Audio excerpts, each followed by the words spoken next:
Reading with your kids.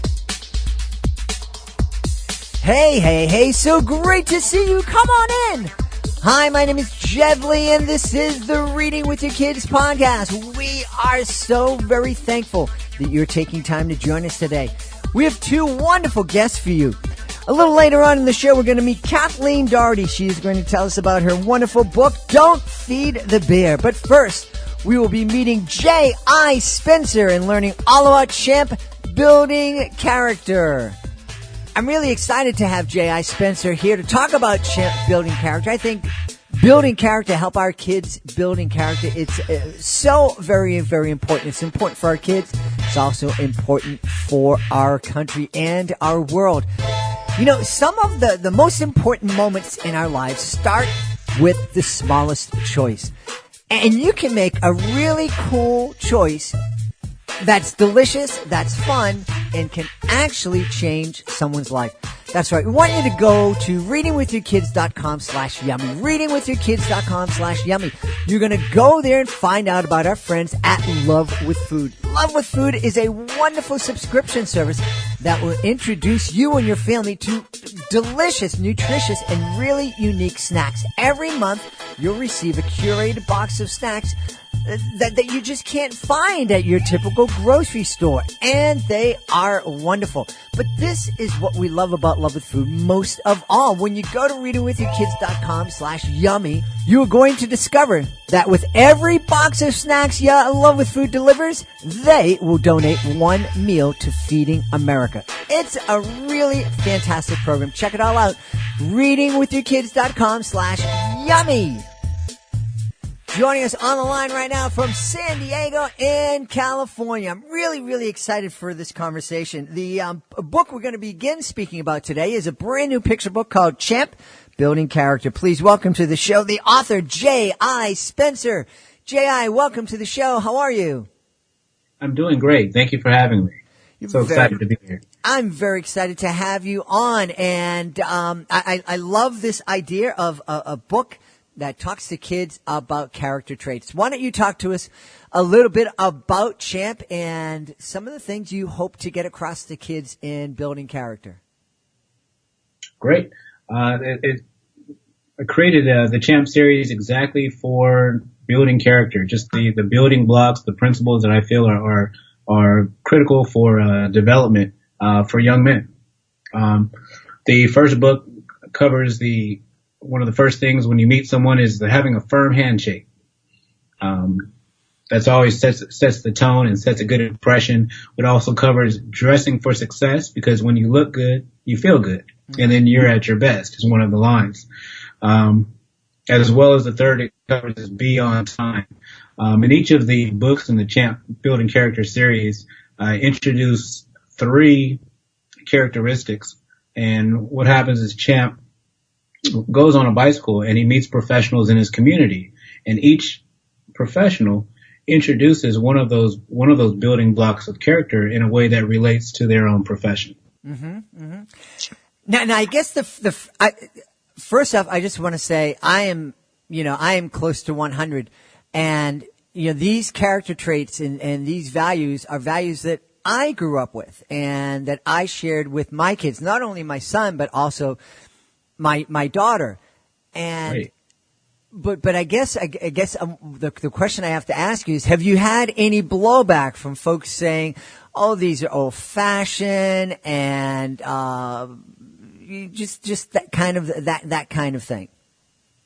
So far, I have not. Actually, the response has been very encouraging. It's been a lot of yes, just a lot of enthusiasm from parents saying they didn't even know they needed this book. And it's all been very, very encouraging for me, and I look forward to even the additional books in the series. None of the characteristics are out of kind of out of the scope. They're all very, very basic. Mm-hmm. The handshake, dressing for success, and being on time. Those are pretty much universal traits. So far, no, the response has been great, very encouraged, and we'll continue. Great. Now, was there one incident or series of incidents that inspired you to write this series, or that told you that we needed a series like this? I would say I have 3 sons, and the raising them, I would say what encouraged me to write the books has been oftentimes like at practice, on the field, at baseball practice or a football field, or even in the store. I've just had people approach me and say, wow, and they make comments on my son's demeanor and their conduct, like, wow. I've even had a father say, "What are you doing? What are you doing to raise your sons, or how can I get my sons to act like yours?" Those types of questions were, very, very flattering, maybe very proud, but also it encouraged me to look for a way to share to more people. Mm-hmm. You remind me of things that happened with my son growing up, and people would come up to me and go, "Oh my goodness, your son, he like looks me in the eye and has a conversation with me," as if it was like this miraculous thing. And meanwhile, I'm thinking, that's what you're supposed to do. Exactly. Yes, that's very true. But I guess since we both experienced this reaction in different times, my son is now 25, that these values that both you and I kind of consider as universal values, they're not as universal as we might hope anymore. That's very true. I would say a lot of the kind of like times have changed. There's not always positive role models in everyone's environment. So that's one of the additional motivations for Champ, and the reason why the story does not feature a father figure in the story, because for a lot of kids that's not the reality. Mm-hmm. So that was a major reason for creating Champ as well, is to be maybe a resource for single moms or for whatever the situation that a father may not be in the home or may not be present for a growing child. It's a way to show that you can still build yourself and you can still build your character from good role models that are all around us every day. There's everyday heroes, and there's something to learn that we can learn from each and every one of them. Absolutely. Now, Champ, as I'm looking at the picture, Champ is an African American young man, and the professionals that he meets are also part of, a couple of them are part of the community. Was it important for you to have Champ in that community? Yes, it was very important for me as far as representation matters. Mm-hmm. So for me, and I created, even with the illustrator, working with the illustrator, very talented, but working to create the vision was to show, and even his style of haircut, I think most boys have had this haircut at one point in their life, just a close shave, and just so that the child can see themselves in the picture, mm-hmm. And be able to relate. So yes, it was a definite diversity was very important to me. Living in San Diego, I grew up in a very diverse neighborhood myself, so it's important for me to represent everyone. Mm-hmm. Mm-hmm. Yeah, perfect. So you've had good reaction so far in sharing the book with folks in the community. Definitely. The first book just released in January, Champ Building Character. I released the second book actually just 4 days ago, Champ Building Character in the City. So it's still very in the early stages, but so far so good. I'm very excited. That's wonderful, wonderful. Now, you also have written another book. You wrote Peter and the Big Blue Sea. Tell us about that. Peter and the Big Blue Sea was my first title. It is about a fish who learns to do his best. That is the basic. He's very talented. He has all the potential, but he doesn't start off with much focus. So I wrote these books to kind of communicate to my sons the importance of doing their best. Even when you asked earlier about why you wrote these books, I also just kind of wanted a way for them to hear these messages, other than it just me sounding like a broken record. Mm-hmm. Give them a way that they can hear the same message coming from someone else. That is such an important thought. And, I guess the beauty of books are that, we can, oftentimes we hear the expression, it takes a village to raise a child. Well, some families don't have access to that village, or they don't have access to a great village that's very supportive. But the beauty of books is that we have, we can create that village and all these different voices by, going out and being very selective as parents as to what kind of books that we want to bring into our home, and to go out and not only just ask our kids what they want to read, but also take the effort to think, I want to address this and this with my kids, and let me see if I can find some books that kind of share my values, that I can sit down and we can read and talk about these stories and these values together with with my kids. And like you said, that way it's just not me preaching and banging my kids over the head with the same message over and over again. It's bringing different voices in, so the kids are hearing it from different voices. You hit it right on the head. Yeah, wonderful. And what's the reaction been so far to PETA in the Big Blue Sea? Very, very favorable reaction. PETA in the Big Blue Sea is written as a kind of like an old folk tale. It's the setting. The setting and the values that are in there are almost hidden within the story.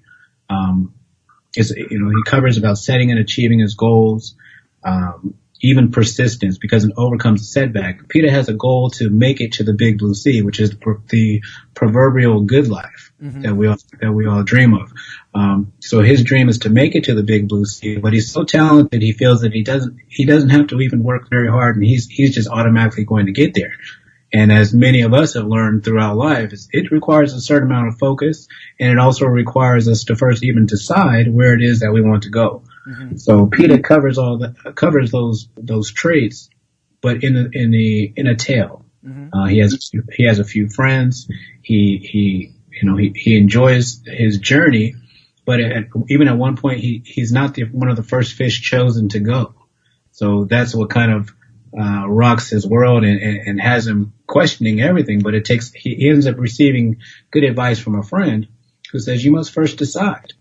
And so from there, PETA decides on his goal, and he overcomes and ultimately succeeds. Wonderful.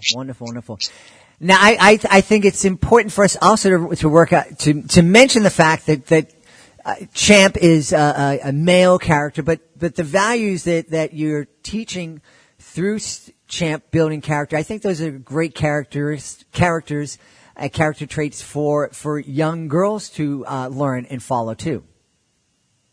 Definitely. They cover, even in the second book, we have even being brave, chivalry, and also not bullying. It kind of gives all of these characteristics, even the handshake and dressing for success. It's a universal, whether male or female, boy or girl. First impressions are everything in life, and especially in your professional life, and once you college interviews, whatever you're trying to do in life. Mm-hmm. Yeah. Some people out there might be saying, well, that's unfair and that's antiquated, but it might be unfair, it might be antiquated, but it's still a reality. It's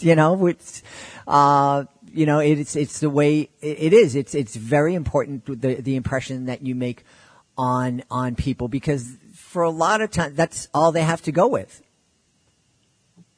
Exactly. Your first impression, how you carry yourself, a lot of people will make judgments based on that before. You're not always allowed the opportunity to speak with someone, so oftentimes how you conduct yourself speaks for you. Mm-hmm, mm-hmm.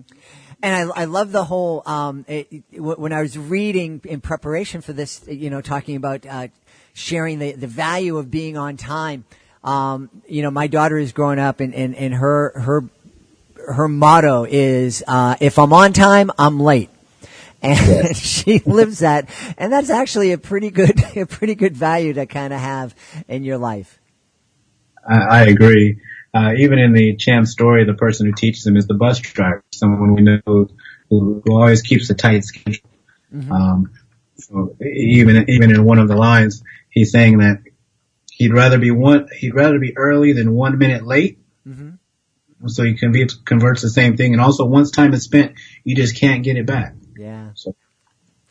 Very true. Very, very true. Well, tell folks where they can connect with you online to find out more about Champ Building Character. We are on Instagram at Champ Books, where you can find the links to both of our books, Building Character and Building Character in the City.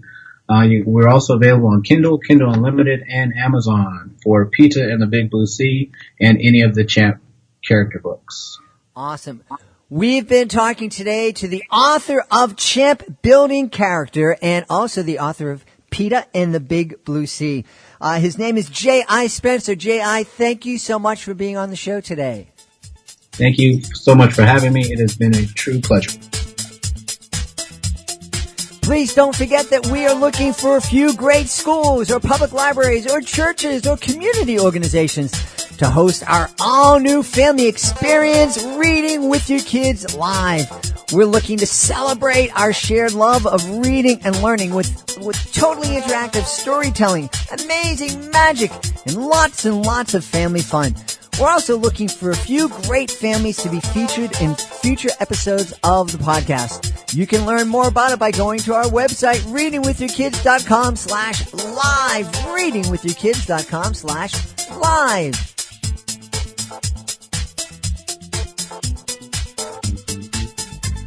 Joining us on the line right now from Northwest Indiana, where the ground is covered with a light rug of snow. She's a cousin that I haven't met before. Well, not really a cousin, but we share a last name. Please welcome to the show, Kathleen Doherty. Kathleen, how are you? Oh, thanks for having me, Jed. This is wonderful. What a wonderful day to be inside, warm and cozy, and talking to you when I have snow outside. So this is great. Absolutely. We have a little bit of snow here. So in addition to sharing a last name, we also are sharing the recent snow, and that's wonderful. And I'm really excited because tonight we get to share some information about your beautiful picture book, Don't Feed the Bear, with the audience. Can you tell us a little bit about it? Well, Don't Feed the Bear sold the manuscript in 2015, and the editor, Brett Duquette from Sterling Children's Books, hired a Disney cartoonist, which was wonderful. Chip Wass did the illustrations, and he is just wonderful. I loved how it turned out. A picture book, what people sometimes don't know is that the author, which is me, it's only half of my book. The other half of the book belongs to the illustrators. Mm-hmm. So when I do a presentation in a school, I sit on half of the chair and I explain how the book is only half mine. I had to leave room for the illustrator. So some of my sentences were kind of vague, and then the illustrator brings those sentences to life. So it's just a work of art. I just love writing picture books. I've only sold 2.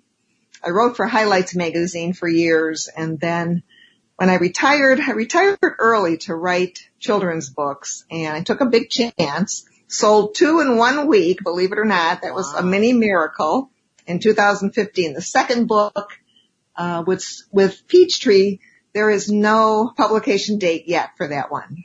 Wow. So that's really exciting. So that's a wonderful story.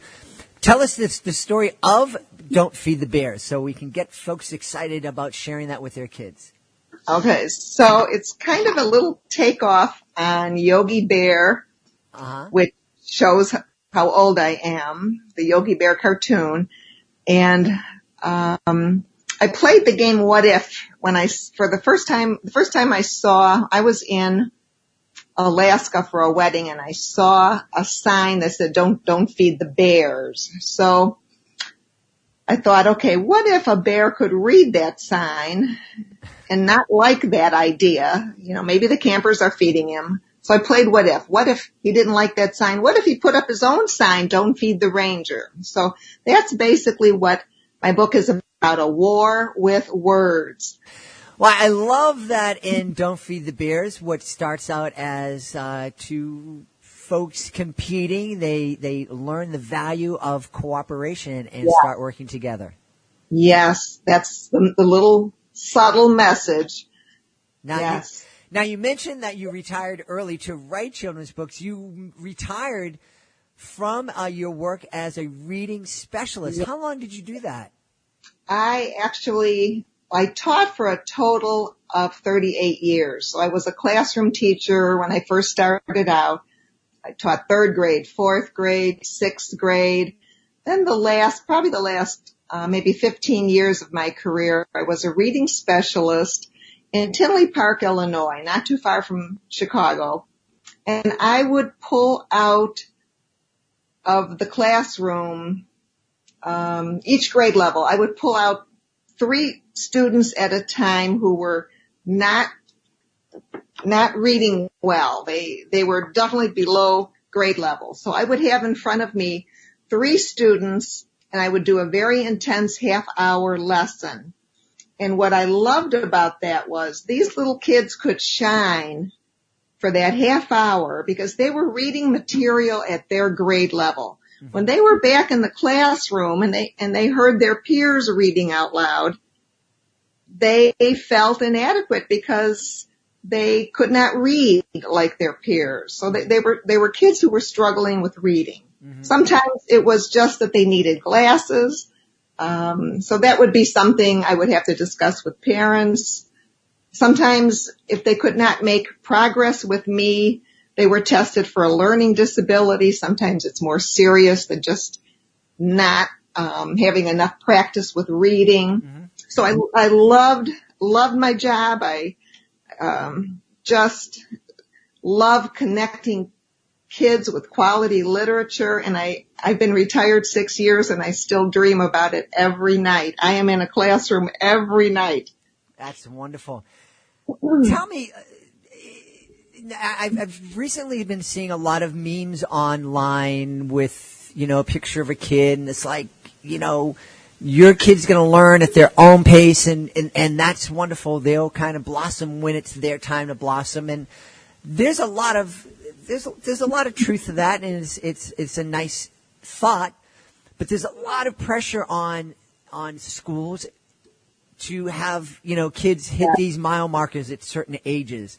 And so the schools aren't, and there's a lot of pressure on schools to do that because for a long time, a lot of kids weren't succeeding and they were kind of just getting pushed along for whatever reason. And where do you stand on that kind of, let the kid blossom at their own pace, or we need to push them so they keep up with their peers? Yeah, that's a good question. I feel like we're overtesting kids terribly. The school district I left, we did a lot of testing. I, as the reading specialist, had to and I was in charge of a lot of reading aids at the school. So we would do little 1-minute timings to see how well the kids could read smoothly. Mm-hmm. And if they were choppy readers, they needed to learn either some phonics, how to put sounds together. So I just think we're testing kids, we're over-testing kids, and what is happening is teachers are being evaluated on how well the test scores are in their classroom. Mm-hmm. So a lot of the fun of learning is going out the window because teachers have to teach to the test. Mm-hmm. That's what I saw when I left the district. Now, I'm hoping that pendulum will swing the other way, that there will be more love of learning in the classroom. You can have love of learning and you can also have high test scores, I think. If you beat kids over the head with, we got to learn this because you have to perform on a test, that takes the love of learning away. I hope I answered your question. No, I think you did, and it's a hard kind of balancing act. I think, it's very difficult for teachers. It's very difficult for school systems.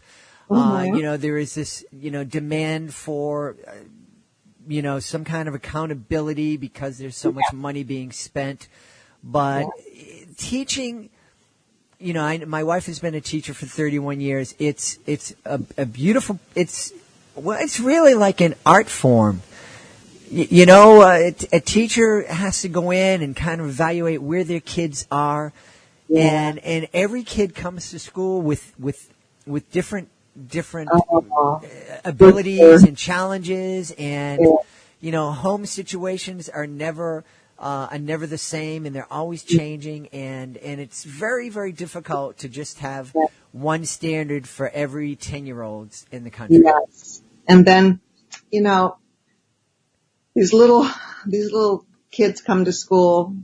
Some of them have witnessed mom and dad having a terrible argument before they come to school. There are things that can get in the way of having them learn. And that's what's so sad. Each little child is not at times loved or taken care of as well as they should. I've taught students whose parents are in jail. Mm-hmm. I've taught students whose parents were alcoholics.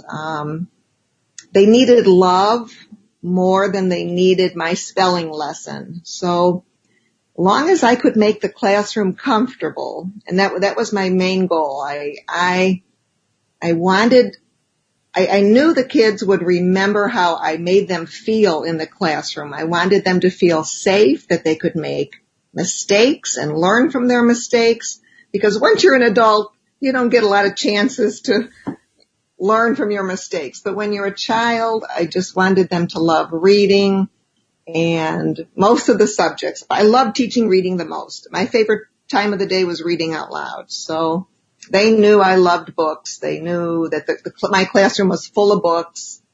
And then there are some books that can actually be used as therapy. That's called bibliotherapy, when you can make available to a child a book about divorce and the child's parents are going through divorce, mm-hmm. or a book where there is an alcoholic parent in the book. So books are very powerful, mm-hmm. and I'm proud to be part of that family of being an author. I'm fairly new at it, but I'm on my way. Yeah, and that's wonderful.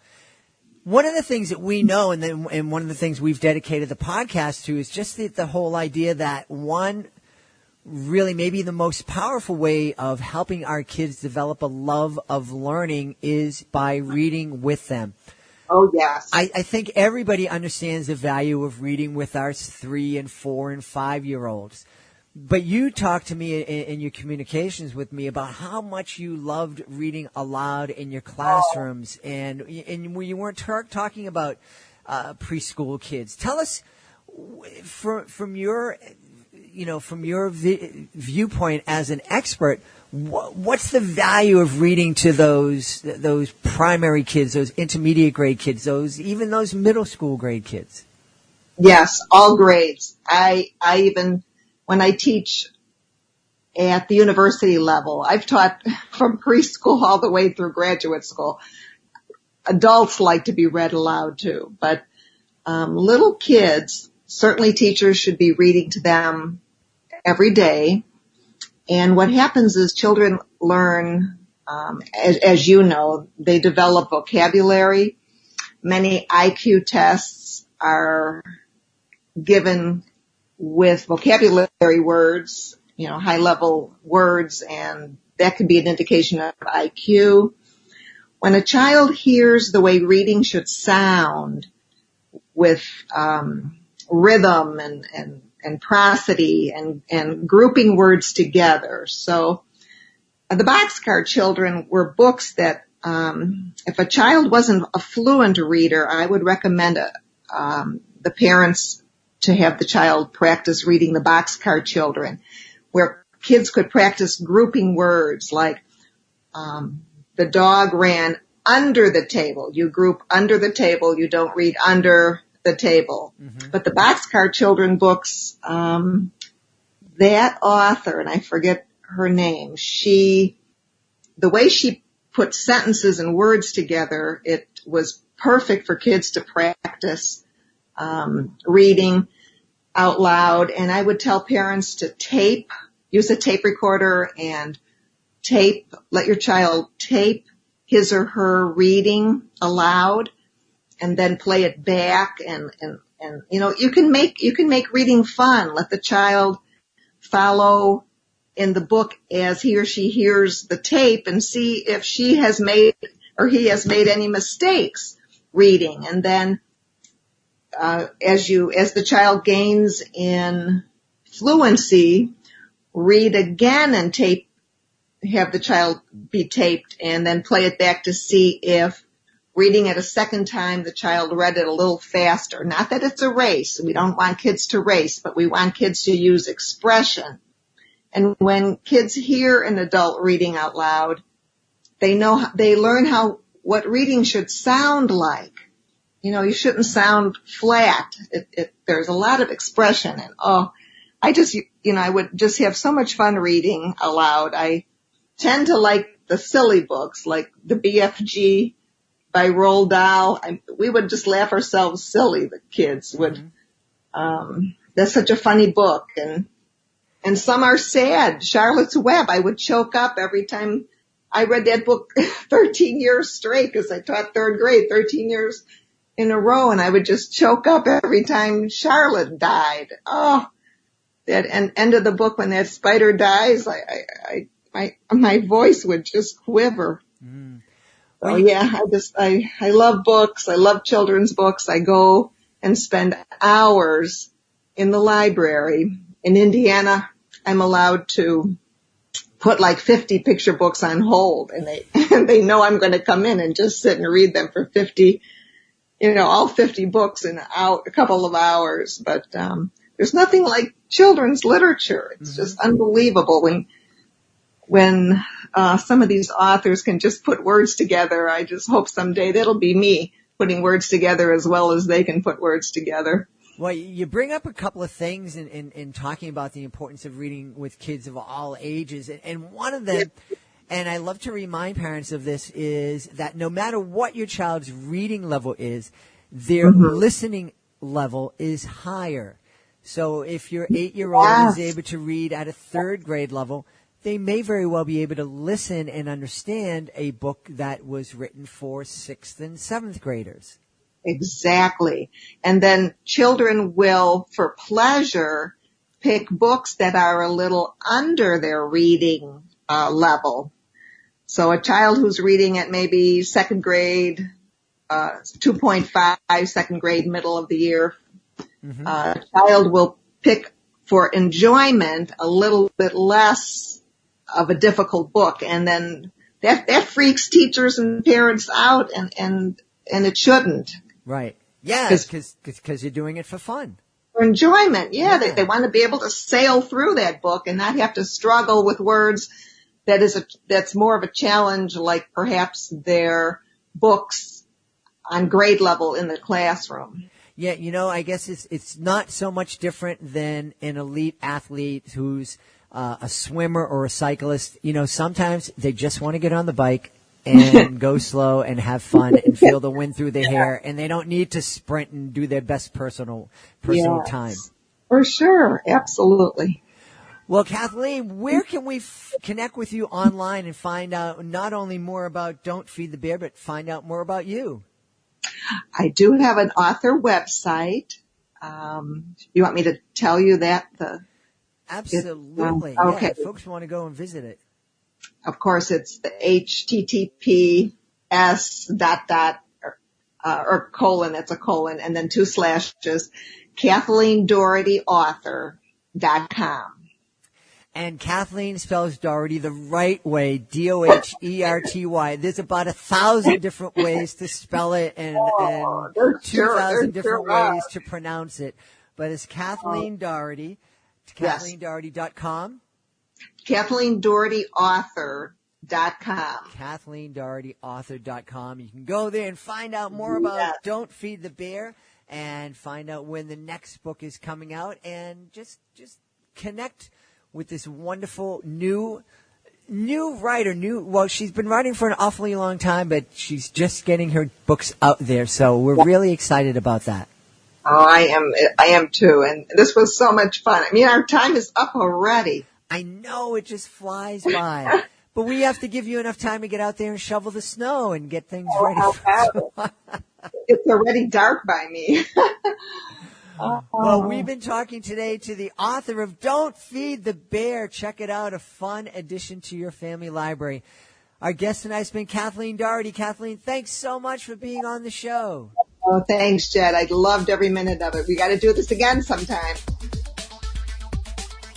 Please be sure to join us for the next edition of the Reading with Your Kids podcast. Our guest will be Finney Lohman. She is here to talk to us about a really beautiful, beautiful book that celebrates biracial families and praying for our enemies. Finney Lohman, the author of Leah and Otto, My Brother and Me, the next episode of the Reading with Your Kids podcast. Want to thank Kathleen Doherty for joining us today. Want to thank J.I. Spencer for joining us today. And we want to thank you. Thank you so much for taking the time to join us. And as always, thank you so much for taking the time to make the world a better place by reading with your kids.